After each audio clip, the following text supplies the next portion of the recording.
Good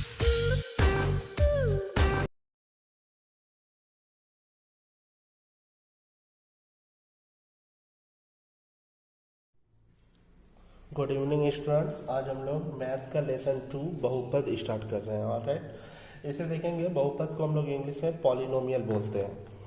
बहुपद को English में क्या कहा जाएगा? पॉलिनोमियल। ये वाला चैप्टर आप लोगों ने क्लास 9th में भी पढ़ा है, तो उसी को की कुछ बातों को हम लोग आगे बढ़ाएंगे। पहले बेसिक बात जान लेंगे।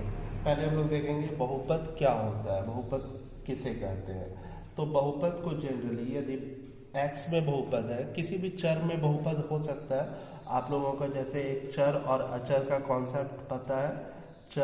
चर वो होता है जिसका मान बदलता है। मान यदि चेंज हो, मान बदल जाए, तो वह जो है क्या कहलाता है? चर। जैसे कि एक्स, वाई, जेड, इन सबको हम लोग चर मानते हैं। अचर क्या होता है स्टूडेंट्स? अचर आपको पता है जिसका मान न बदले, मान न बदले। यदि मान नहीं बदले तो इसको हम लोग क्या बोलेंगे? अचर। जैसे कि मान लीजिए 2 है, पाई है, √6 है, etc। तो ये सब जो है क्या कहलाएगा? अचर। जिसका मान बदल जाता है वो क्या कहलाता है? चर, वेरिएबल। और जिसका मान नहीं बदलता है वो अचर यानी कांस्टेंट कहलाता है। अब ध्यान देंगे कि यहाँ बहुपद, जैसे हम लोग बहुपद को क्या दिखाते हैं? पी एक्स से दिखाते हैं। तो पी एक्स इक्वल टू क्या है? ध्यान देंगे, ए नॉट या ए जीरो लिखा हुआ है नीचे, इसको क्या पढ़ेंगे? A not plus A1 into x to the power 1 plus A2 into x to the power 2 plus dot dot है, और लास्ट में AN इंटू एक्स का पावर n। ऐसे जो चीज होता है, ऐसा जो एक्सप्रेशन आपको देखने को मिलेगा, इसको हम लोग क्या बोलेंगे? बहुपद। और इसमें जो सबसे हाईएस्ट पावर है, एक्स का हाईएस्ट पावर देखिए, यहाँ तो एक्स नहीं है, यहाँ पर एक्स का पावर 1, 2 ऐसे करते हुए कहाँ तक गया है? एक्स का पावर n तक।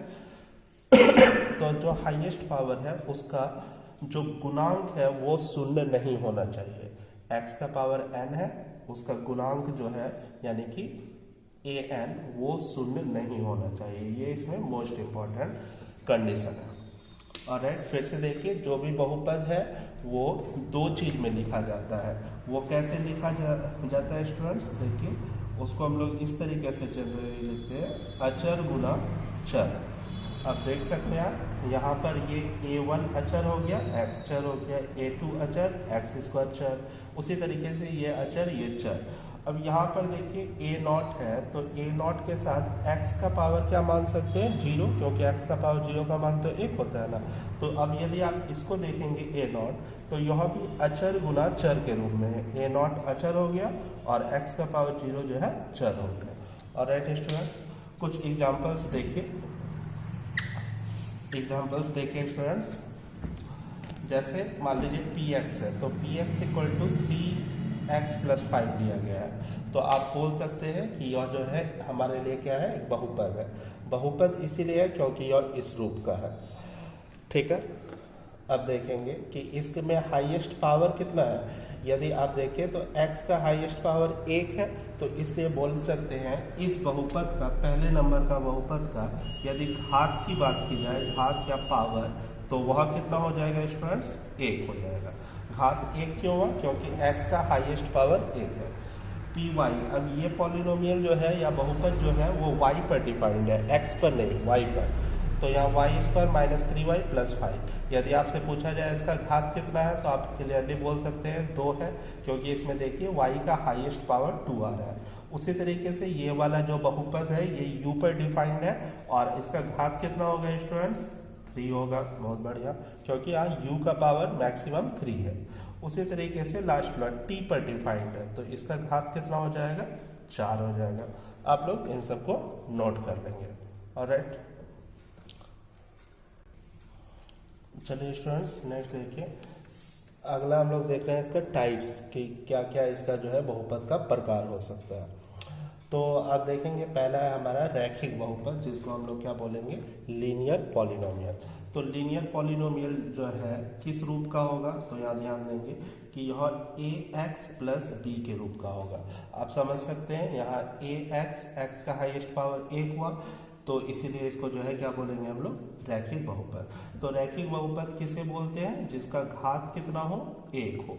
आपने भी पढ़ा जो हाईएस्ट घात होता है, जो हाईएस्ट पावर होता है, उसका जो कॉफिशिएंट या गुणांक है वो शून्य नहीं होना चाहिए। तो इसमें हम लोग एक कंडीशन लगाएंगे कि जहाँ जो है a 0 नहीं होगा, जहाँ a नॉट इक्वल टू 0। तो ये हमारा होता है रैखिक बहुपद। तो पूछा जाए रैखिक बहुपद क्या है, तो आप आसानी से बोल सकते हैं कि रैखिक बहुपद को हम लोग लीनियर पॉलिनोमियल बोलेंगे और इसका रूप ax प्लस b के रूप का होता है। इसका घात कितना होता है स्टूडेंट्स, 1 होता है। घात कितना होगा इसका, 1। और इसमें कंडीशन क्या लगाते हैं कि a नॉट इक्वल टू 0। यदि पूछा जाए रैखिक बहुपद का ग्राफ कैसा बनेगा, तो आप ये याद रख सकते हैं, रैखिक बहुपद का ग्राफ हमेशा सरल रेखा होगा। रैखिक बहुपद का ग्राफ कैसा होगा, सरल रेखा। तो ये सभी चीज जो मैंने अभी बताया, ये सभी ऑब्जेक्टिव में बहुत पूछा जाता है। कुछ भी पूछ सकता है, रैखिक बहुपद किस रूप का होता है, तो ax प्लस बी। रैखिक बहुपद का घात क्या होता है, तो 1। इसमें कंडीशन क्या लगता है, तो a नॉट इक्वल टू 0। और इसका ग्राफ कैसा होता है, तो सरल रेखा। और दूसरा पर आइए स्टूडेंट्स, इसका कुछ एग्जाम्पल आप ले सकते हैं ऊपर में। एग्जाम्पल जैसे px हम लोग ले लेते हैं 3x प्लस 5, वही ऑल्ड एग्जाम्पल। तो यहाँ देख सकते हैं घात 1 है, इसीलिए जो हमारा रैखिक बहुपद। दूसरा आइए, सेकंड हम लोग देखते हैं, तो ये हमारा द्विघात बहुपद या क्वाड्रेटिक पॉलिनोमियल। और इसमें देख सकते हैं कि क्वाड्रेटिक पॉलिनोमियल किस रूप का होगा, तो यह ax square plus bx plus c के रूप का होगा। समझ में आ रहा होगा students, ax square plus bx plus c। द्विघात, तो इसका अर्थ ही हो गया कि घात कितना होना चाहिए, घात 2 होना चाहिए। कंडीशन क्या लगाएंगे, जो हाईएस्ट पावर है, x का हाईएस्ट पावर 2 है, उसका गुणांक यानी a वो 0 नहीं होगा। तो इसका कंडीशन क्या हुआ कि a नॉट इक्वल टू 0। और अब देखिए कि इसका जो ग्राफ बनता है, ग्राफ उसको हम लोग परवलय बोलते हैं। इसका ग्राफ कैसा होता है स्टूडेंट्स, परवलय, या इंग्लिश में पैराबोला बोला जाता है, पैराबोला। ऑलराइट, तो इसको आप थोड़ा देख सकते हैं कि जो हमारा रैखिक बहुपद होगा उसका ग्राफ हमेशा सरल रेखा होगा, लेकिन जो द्विघात बहुपद होगा वह परवलय होता है। परवलय का मतलब ये है कि इसका ग्राफ कुछ ऐसा आकार का होता है, यू शेप का होता है, या तो ऊपर नीचे कहीं भी जा सकता है। ऑलराइट, इसका कुछ एग्जाम्पल देख लीजिए। एग्जाम्पल जैसे मैं पी वाई ले लेता हूँ, तो Y square plus 2y plus 2। तो इस तरीके का जो एग्जाम्पल हुआ, ये हमारा क्या हो जाएगा students, Y square plus 2y plus 2। ये जो है किस तरीके का एग्जाम्पल हो गया, द्विघात बहुपद का। ऑलराइट, चलिए नेक्स्ट है हमारा त्रिघात बहुपद। तो इसमें आप समझ सकते हैं कि इसका px किस रूप का होगा। तो क्यूब से स्टार्ट होगा, त्रिघात 3 घात से ax cube bx square cx plus d लेंगे। ऑलराइट स्टूडेंट्स, अब देखिए इसमें जो इसका घात कितना हो जाना चाहिए, ऑब्वियस है घात इसका 3 होगा। कंडीशन पूछा जाए इसमें क्या लगेगा, तो जो हाईएस्ट पावर है एक्स क्यूब, उसका घात यानी a शून्य नहीं होना चाहिए, a not equal to 0। Alright, अब देखेंगे इसमें कि यदि आपसे पूछा जाए कि इसका जो ग्राफ के बारे में, तो इसके ग्राफ का कोई खास शेप नहीं होता है, तो इसका ग्राफ नहीं पूछता है। बेसिकली आपको रैखिक में याद रखना है कि ग्राफ सरल रेखा होती है, और जो हमारा द्विघात था उसमें परवलय होता है। त्रिघात में घात का कोई खास काम नहीं होता है। एग्जाम्पल इसका देख लेंगे, जैसे पी यू मैं मान लेता हूँ, यदि इसे लेता हूँ u cube plus you square plus 2u minus 2, तो ये एक जो है त्रिघात बहुपद हुआ, क्योंकि यहाँ देख सकते हैं u का हाईएस्ट पावर 3 है। आप x पर भी डिफाइन कर सकते थे, तो यहाँ x पर लेते। चलिए 4 पर आइए। नेक्स्ट है चार घातीय बहुपद। चार घातीय बहुपद, इसे क्या बोलेंगे स्टूडेंट्स, बाय क्वाड्रेटिक पॉलिनोमियल। चलिए अब देखिए बाय क्वाड्रेटिक में क्या होगा। तो इसमें जो हमारा घात, इसका जो रूप होगा वो किस रूप का होगा, ax4 bx3 cx plus d। Alright, इसका घात ऑब्वियस है कितना हो जाएगा, 4 हो जाएगा। और इसमें भी कंडीशन वही लगेगा कि जहाँ ए नॉट इक्वल टू 0। अब कोई भी एग्जांपल आप ले सकते हैं, जैसे पी टी मैं ले लेता हूँ, टी का power 4 minus T cube plus T square minus T plus 2। इस तरीके का जो हमारा ये हुआ पॉलिनोमियल हुआ या बहुपद हुआ, उसे हम लोग क्या बोलेंगे, 4 घातीय बहुपद। ऑलराइट, चलिए नेक्स्ट हमारा है बहुपद कब नहीं, अर्थात किस सिचुएशन में हम लोग ये बोलेंगे कि यह बहुपद नहीं है। तो इसके लिए आसान चीज है स्टूडेंट्स, याद रखेंगे, जो हमारा पावर है, पावर यदि हमारा भिन्न में आ जाए, पावर किस में आ जाए, भिन्न में आ जाए, जैसे 2/3 4/3 इस तरीके से भिन्न में आ जाए, या पावर जो है ऋणात्मक हो जाए, ऋणात्मक हो जाए, तो ऐसे केस में हम लोग बोलते हैं कि वह बहुपद नहीं है। दो कंडीशन, पावर या तो भिन्न में आ जाए या ऋणात्मक आ जाए, तो वह बहुपद नहीं होगा। एग्जाम्पल जैसे देखिए, आप लोग समझेंगे इसे, यदि मैं बोलता हूँ 3x प्लस 1/2x², तो कुछ बच्चे इसे बोल सकते हैं कि यह बहुपद है, और कुछ तो यह भी बता सकते हैं इसका घात 2 है।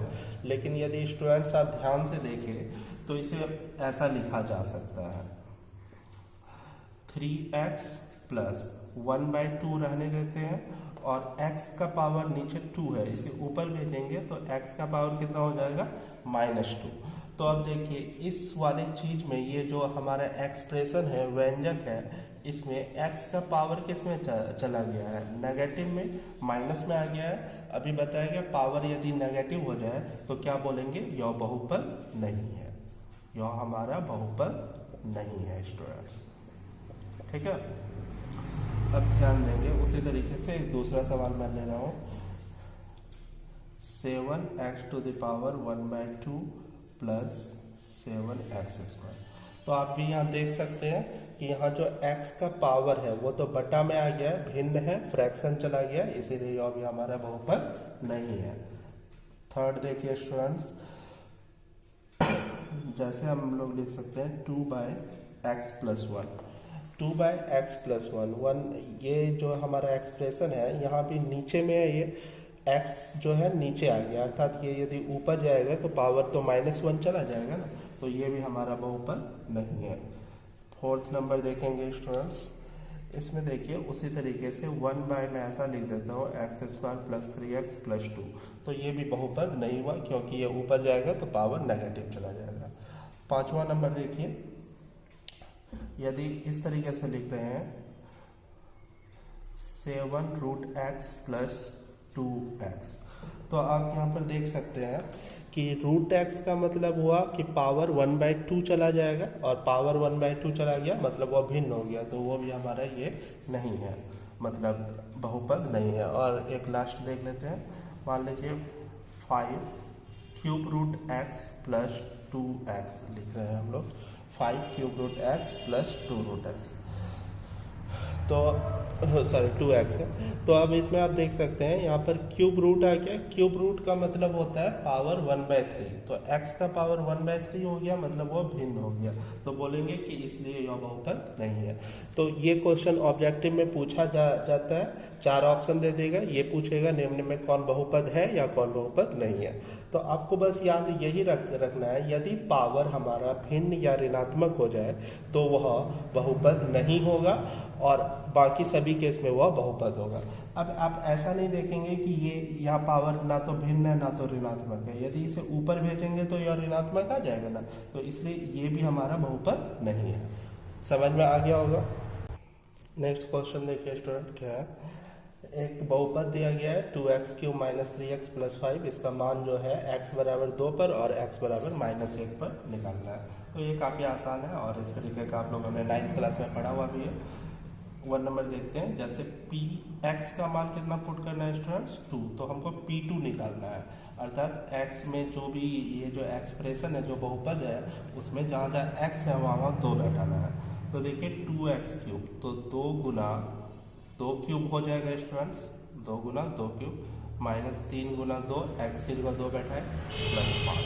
इसको सॉल्व कर लेंगे, ये हो जाएगा हमारा 16 -6 प्लस 5, 16 में 6 घटाइए तो 10 प्लस 5 अर्थात आंसर क्या हो जाएगा स्टूडेंट्स 15। और तो ये कुछ है नहीं, बस इसमें पुट करने के लिए सीखना है कि यदि कोई मान दिया गया हो और बहुपद पर उस मान पर मान निकालना हो कि कितना आएगा, तो आप आसानी से बस x का या जो भी बहुपद है उसका वैल्यू प्लेस कर सकते हैं। ऐसे ही आप लोग दूसरा वाला भी बना लेंगे। ऑलराइट, सेकंड बनाकर आप लोग ग्रुप में पोस्ट करेंगे। ऑलराइट, नेक्स्ट देखिए स्टूडेंट, बहुपद का शून्यक या जीरोज ऑफ ए पॉलिनोमियल। तो क्या है ये और इसको हम लोग कैसे जानेंगे? ध्यान देंगे, मान लीजिए हम लोग एक बहुपद लेते हैं px, इसका मान मैं ले रहा हूँ x² माइनस 2x माइनस 3। अब x का इस पर हम लोग दो मान पर चेक करेंगे। पहला मान x बराबर हम लोग इस पर निकालेंगे 3 पर और दूसरा x बराबर -1 पर। ऑलराइट, देखिए तो पहला सवाल पर यदि आए तो px का मान हम लोग 3 पुट करने वाले हैं, तो p3 निकालेंगे। इसका मान देखिए 3² माइनस 2 गुना 3 माइनस 3, यही ना होगा स्टूडेंट्स, x की जगह 3 डाला हमने। अब देखिए 3 का स्क्वायर हो गया 9, ये हो जाएगा -6 और -3। आप -6 -3 कितना हो जाएगा स्टूडेंट्स? -9, तो 9 -9 घटा देंगे तो कितना हो जाएगा 0। उसी तरीके से P2 निकालते हैं, P जो है -1 पर निकालते हैं। तो देखिए -1 का स्क्वायर हो जाएगा -2 गुना -1 -3, माइनस जब भी लेंगे ब्रैकेट में लेंगे। माइनस का स्क्वायर हमेशा प्लस में आता है और 1 का स्क्वायर तो 1 ही होगा, तो ये +1 हो जाएगा। यहाँ -2 गुना -1, माइनस गुना माइनस प्लस हो जाता है, 2 गुना 1 2 होगा और -3, 1 और 2 जोड़िए स्टूडेंट्स 3 -3, 3 में 3 घटा देंगे 0। तो आप देख सकते हैं कि यहाँ दो मान पर इसका जो है वैल्यू, बहुपद का जो मान है वो 0 आ रहा है। तो हम लोग इसे बोलेंगे, इसलिए x बराबर 3 और x बराबर -1, px का क्या है स्टूडेंट? शून्यक है। px का क्या है? शून्यक है। ऑलराइट, समझ में आ गया होगा कि शून्यक कैसे चेक करेंगे, शून्यक है या नहीं। तो आप जो भी मान आपके पास दिया गया है उसको पुट करके देखिए, यदि px का मान या जो भी बहुपद है उसका मान 0 आ गया तो हम लोग बोलेंगे वह उसका शून्यक है। ठीक है, चलिए देखिए नेक्स्ट क्वेश्चन है शून्यक ज्ञात करें। अब शून्यक निकालना कैसे है इसके लिए, तो पहले नंबर सवाल पे है 2x + 3। तो जब भी शून्यक निकालने दे तो जो भी आपके पास बहुपद है उसको डायरेक्ट 0 कर दीजिए और x का मान निकाल लीजिए। तो शून्यक के लिए, किसके लिए? शून्यक के लिए आपका बस एक काम होगा कि 2x + 3 को कितना कर देना है? 0। तो आप सॉल्व करेंगे तो 2x = -3 हो जाएगा और x फ्री करेंगे तो -3/2। तो यही जो x का मान आया यही हमारा शून्यक है। ऑलराइट स्टूडेंट्स, चलिए दूसरा सवाल लेते हैं। दूसरा सवाल था x² + 7x + 10। तो यहाँ पे हमने वही किया कि शून्यक के लिए जो भी हमारे पास जिसका भी शून्यक निकालना है उसको सीधे कितने के बराबर कर देना है? 0। अब 0 के बराबर कर दिया तो इसे सॉल्व करेंगे। x², सभी को पता है ये क्वाड्रेटिक है तो इसको कैसे तोड़ते हैं, आगे कुछ नहीं है तो क्या छिपा हुआ है स्टूडेंट्स? 1, हम लोग पहला वाला को लास्ट वाला से गुना करते हैं, अर्थात 1 गुना 10 कितना हो जाएगा? 10। अब इस 10 को ऐसे फैक्टर करना है कि जोड़ने या घटाने पर 7 आए, बीच वाला आए।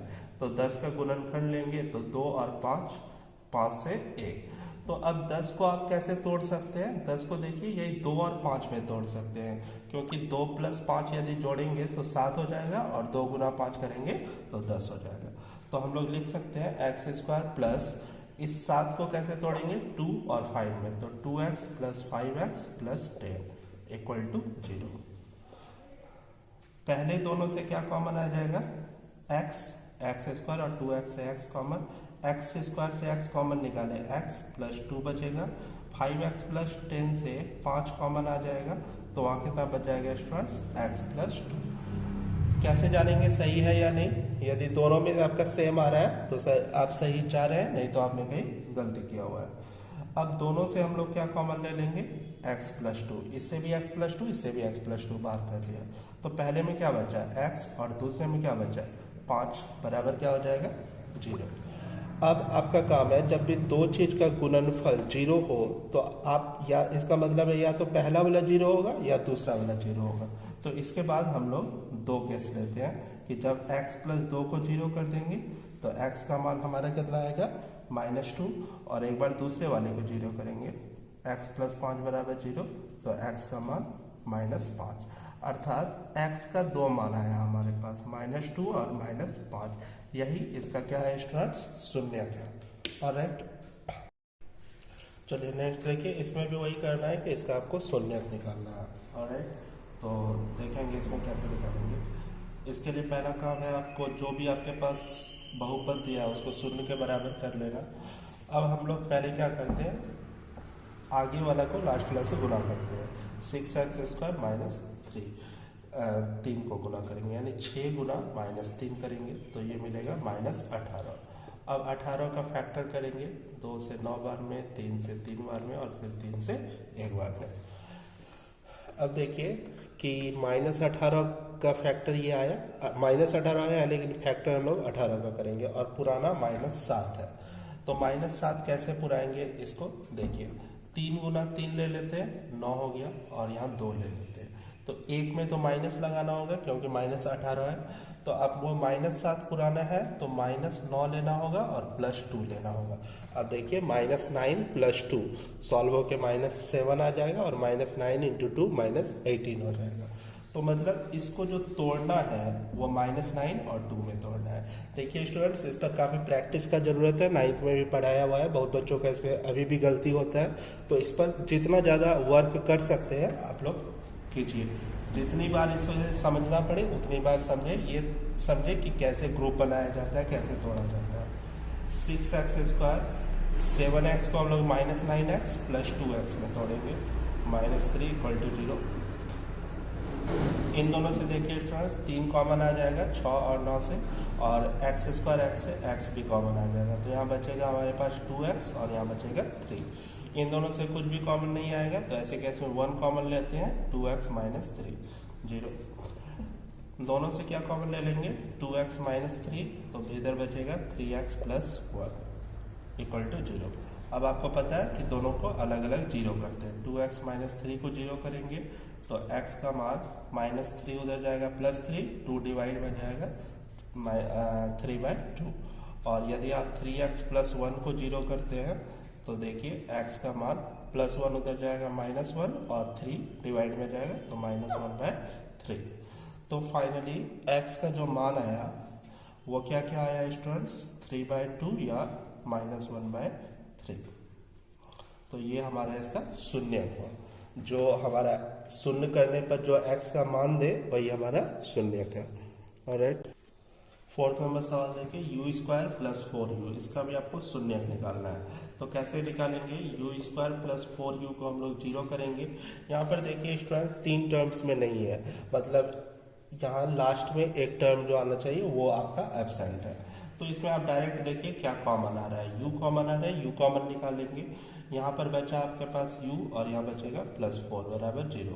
अब दो चीज़ का गुणनफल 0 हो गया तो इसमें डायरेक्ट करेंगे। एक बार u का मान 0 आएगा तो यह तो डायरेक्ट हो गया, u का मान 0।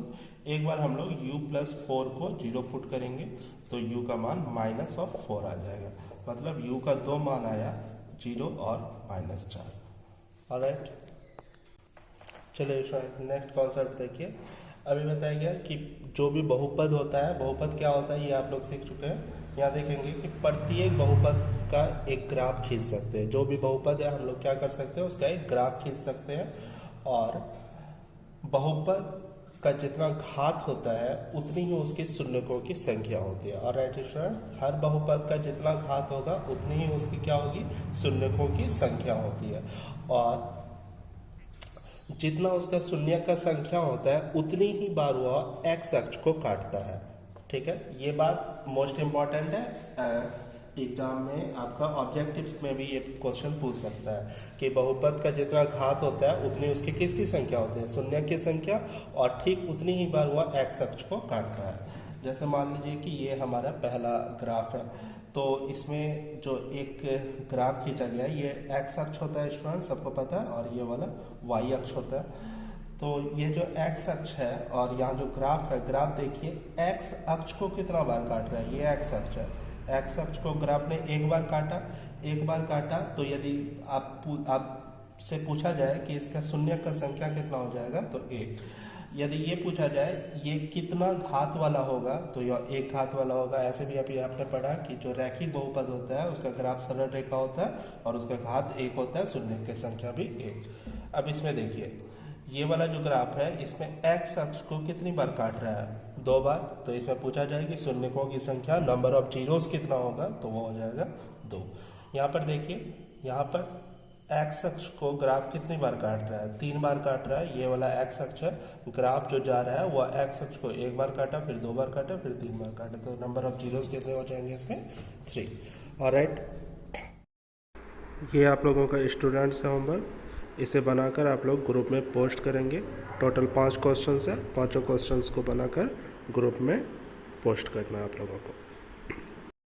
इस सवाल को भी आप लोग बनाएंगे। इसमें बस बताना है कि शून्यकों की संख्या कितनी है। इधर 6 सवाल है स्टूडेंट्स, और इसके बाद यहाँ से आप लोग देखेंगे, यहाँ से फिर और 6 सवाल है। तो वीडियो पॉज करके अच्छे से सवाल नोट करने के बाद आप लोग ग्रुप में पोस्ट करेंगे। ऑलराइट।